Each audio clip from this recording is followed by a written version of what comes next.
In 1899, an unassuming banker named Georg von Siemens sat in a humid office in Constantinople and signed a piece of paper that would eventually kill 20 million people. He was the director of Deutsche Bank, and he had just secured the initial concession from the Ottoman Empire to construct the Berlin to Baghdad Railway. Most people think the First World War started with a single bullet in Sarajevo.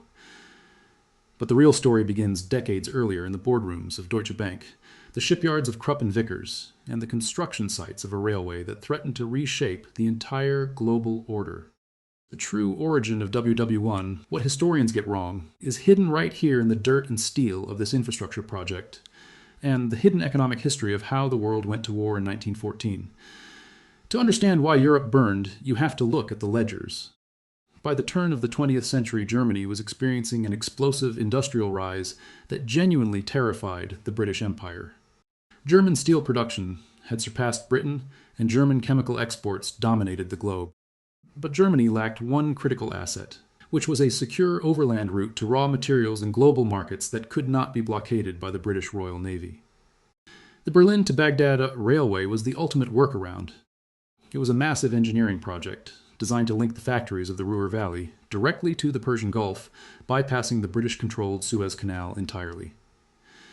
This project was not merely about trains. It was about oil. In 1908, British prospectors struck oil in Persia, and the strategic calculus of the world shifted overnight. Winston Churchill would soon transition the British fleet from coal to oil, making control of Middle Eastern petroleum a matter of national survival. A German railway terminating near these oil fields was an economic dagger pointed at the throat of the British Empire. The railway terrified London because it threatened to break the monopoly on global transit that Britain had enjoyed for a century. This economic panic triggered the next mechanism of the war, which was the Anglo-German naval arms race. Admiral Alfred von Tirpitz convinced Kaiser Wilhelm II that Germany needed a world-class navy to protect its growing commerce and force Britain to respect German diplomatic demands. This was known as risk theory.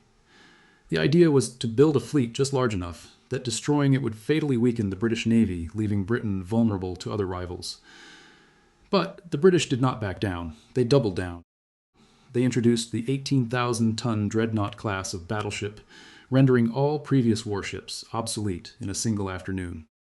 A single dreadnought cost roughly £2.5 million to build, which was an astronomical sum, representing thousands of hours of domestic labor and extracted colonial wealth. The arms race turned economic competition into a countdown to catastrophe. And sitting right in the middle of this escalating panic were private arms manufacturers who sold weapons to every side simultaneously and had every financial incentive to see tensions escalate. Consider the German firm Krupp, led by Friedrich Alfred Krupp. Krupp manufactured the heavy 38-centimeter naval guns and the hardened steel armor for the German fleet. But they also licensed their armor-plating patents to British shipyards. Every time Britain built a new battleship to threaten Germany, Krupp collected a royalty fee in gold. On the other side of the English Channel firms, like Vickers and Armstrong, Whitworth were just as ruthless. Vickers built naval vessels for the British, but they also happily accepted contracts to build ships for the Ottoman Empire. Arms dealers operated international syndicates sharing technical secrets and fixing prices. They funded nationalist newspapers in both London and Berlin to whip up public hysteria about the enemy across the sea. Fear-sold battleships in war was simply a highly leveraged business model. The economic trap, however, was not confined to Germany and Britain. Moving east, we find the French banking sector pouring billions of francs into Russian military modernization. France had a stagnant domestic population and sluggish internal industrial growth, but it possessed massive liquid capital reserves. The banks of Paris, including Credit Lyonnais, channeled over 10 billion francs into Russian state bonds. The explicit purpose of this massive wealth transfer was to finance the construction of the Trans-Siberian Railway and, more importantly, strategic railway networks, pointing directly at the eastern border of the German Empire. The French wanted a two-front war capability to contain Germany, and they bought it with cold, hard cash. This financial reality dictated military strategy. The infamous German Schlieffen Plan, the military doctrine, that dictated a rapid invasion of France through Belgium, was not just a military strategy. It was a strict deadline dictated by Russian railway construction schedules, funded by French bankers. German High Command calculated that once the French-funded Russian railways were complete, it would take only 18 days for Russia to mobilize its massive army instead of 3 months. Germany felt a shrinking window of survival, and the generals argued they had to strike before the tracks were finished. Meanwhile, the scramble for colonies across Africa and Asia wired the great powers into a system where a single crisis could not be contained. The Moroccan crises of 1905 and 1911 demonstrate this perfectly. When the German gunboat Panther arrived in the Moroccan port of Agadir, it was ostensibly to protect German trade interests, but the real motive was to test the Anglo-French alliance and demand colonial compensation in the Congo. The crisis caused a financial panic in Berlin when French banks suddenly withdrew capital from Germany, threatening a market collapse. The Agadir incident proved that imperial expansion was a zero-sum game. There were no more unclaimed territories left to exploit. Capitalist growth required expanding markets, but the globe was fully partitioned. To expand meant to take from a rival. This structural logic of imperial competition is what historians argue over to this day. The historiographical debate over the origins of the First World War is perhaps the most important historical argument of the 20th century. For decades, the consensus was roughly balanced, assigning shared blame to a tragic failure of alliances. Then in 1961, a German historian named Fritz Fischer published an explosive thesis in his book, Germany's Aims in the First World War, causing a massive national scandal. Fischer analyzed the infamous September Program, a secret German document drafted in the early days of the war that outlined total European hegemony, the annexation of territory, and the economic subjugation of France and Russia.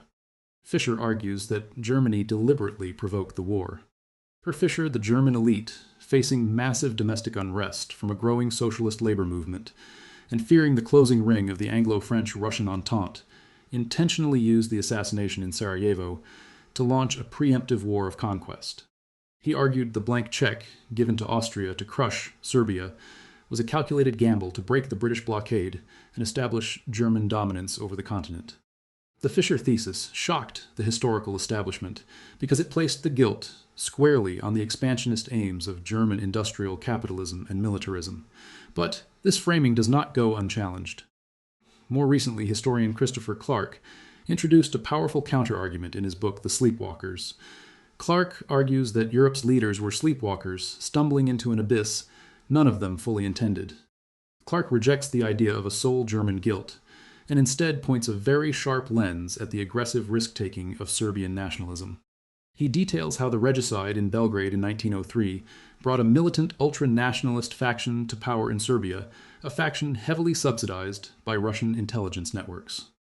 Clark details the complicity of the French ambassador in St. Petersburg, Maurice Paleolog, who actively encouraged Russian mobilization, without informing his own civilian government in Paris of the true risks.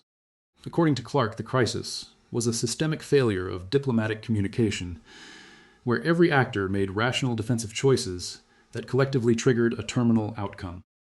But both of these narratives, while brilliantly researched, miss the deeper truth about capital markets and the structural logic of imperial competition. You can argue whether Germany planned it or if everyone stumbled into it, but you cannot deny the environment they were operating in. The system itself was built for kinetic action. Consider the behavior of the global financial markets during the July crisis of 1914. After the Archduke Franz Ferdinand was assassinated on June 28th, the stock markets in London, Paris, and Berlin barely registered a tremor. For weeks, the capital markets assumed this was just another Balkan crisis that would be solved with a localized punitive strike, and perhaps a restructuring of sovereign debt. Investors were buying and selling shares of Krupp and Vickers, treating the geopolitical tension as a brief opportunity for arbitrage. But behind closed doors, the structural traps were springing shut. The Russian Tsar Nicholas II hesitated to order a general mobilization knowing it would destroy the Russian economy. But his generals and the French financial backers demanded it. They knew that if Serbia fell, Russian prestige and access to the Mediterranean through the Straits would be permanently blocked. By late July, the reality of the interlocking alliances finally hit the financial markets. It was absolute panic. The London Stock Exchange closed on July 31st and did not reopen for 5 months. The Bank of England had to be rescued by government intervention as gold reserves were drained by desperate depositors. The global system of credit and trade froze overnight. Ships loaded with grain and steel sat in ports because insurance syndicates at Lloyd's of London refused to underwrite the cargo. The war was not caused by an assassination. It was caused by a global system that made war profitable right up until the moment it became existential. Think about the physical reality of what was unleashed.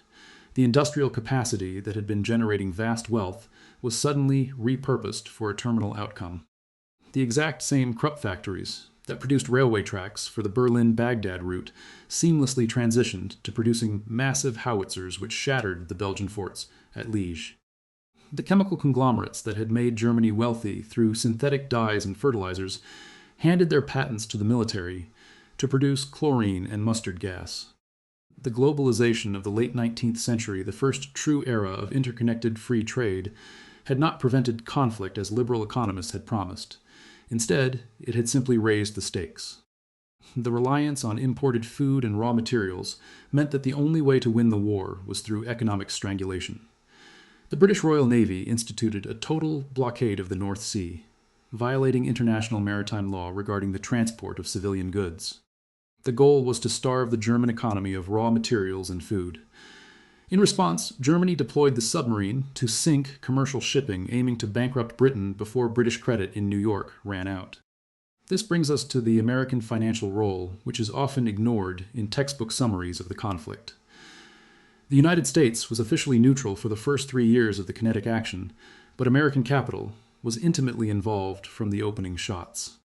The banking house of J.P. Morgan became the sole purchasing agent for the British and French governments in the United States. Morgan organized a syndicate of thousands of American banks to float massive loans to the Entente powers. By 1917, Britain and France were spending over $10 million a day in the United States buying explosives, cotton, wheat, and steel. The entire American industrial economy was restructured to feed this demand. DuPont Chemical Company saw its stock price skyrocket as it provided the gunpowder that fueled the artillery barrages. If the British and French lost the war, they would default on billions of dollars of loans, which would completely collapse the American banking system. Therefore, the financial incentive for the United States to ensure an Allied victory was baked into the economic structure, long before the Zimmermann telegram or the sinking of the Lusitania forced Woodrow Wilson to formally declare a kinetic action. Economic historians like Gar Alperovitz and others have debated the exact weight of these financial pressures, but it is undeniable that capital flows dictated diplomatic realities. Look back at the Berlin to Baghdad Railway, the impossible problem that started this chain of events. During the war, British forces explicitly targeted the construction nodes of the railway in the Middle East. The Mesopotamian campaign, which resulted in the disastrous British defeat at Kut, and later the capture of Baghdad, was fundamentally an operation to secure the oil fields of Abadan and ensure the German railway never reached the Persian Gulf. The railway was a physical manifestation of the struggle for energy dominance. When the war finally ground to a halt in 1918, the system had cost millions of lives and liquidated the wealth of Europe. The Austro-Hungarian, Russian, German, and Ottoman empires collapsed, but the financial structures survived and adapted. The Treaty of Versailles was less a peace treaty and more a massive corporate restructuring of global debt. The victors attempted to extract the entire cost of the war from the defeated powers through reparations. John Maynard Keynes, the famous British economist, walked out of the Paris Peace Conference in disgust, predicting that the crushing financial penalties imposed on Germany would destroy the European economy and guarantee a second conflict. The railway itself was chopped up and partitioned among the new mandate territories of Iraq, Syria, and Turkey, ensuring no single rival could ever control the entire route. The sheer scale of the expenditure is hard to conceptualize. By 1916, on the Western Front, at the Somme, the British artillery fired over 1.5 million shells in a single week. Each of those shells was manufactured in a factory, transported on a railway, and paid for by sovereign debt underwritten by future taxes. The mud of Flanders was saturated with thousands of tons of high explosives that represented the liquidated capital of the Victorian era. The men dying in the trenches were the victims of a system that treated human lives as just another expendable resource in a highly leveraged geopolitical trade. The infantrymen who went over the top were carrying rifles produced by private contractors, wearing boots supplied by industrial syndicates, and dying for strips of land that had no strategic value other than exhausting the economic reserves of the enemy. The military commanders like Douglas Haig and Erich Ludendorff were essentially operating as brute force accountants trying to balance a ledger of attrition. They believed that victory would go to the nation that could outproduce and outbleed the other. This was total war, not as a military strategy, but as an industrial process. The private arms manufacturers emerged from the conflict with unprecedented wealth. Sir Basil Zaharoff, the infamous Greek arms dealer who held shares in Vickers and Krupp and continually sold weapons to both sides,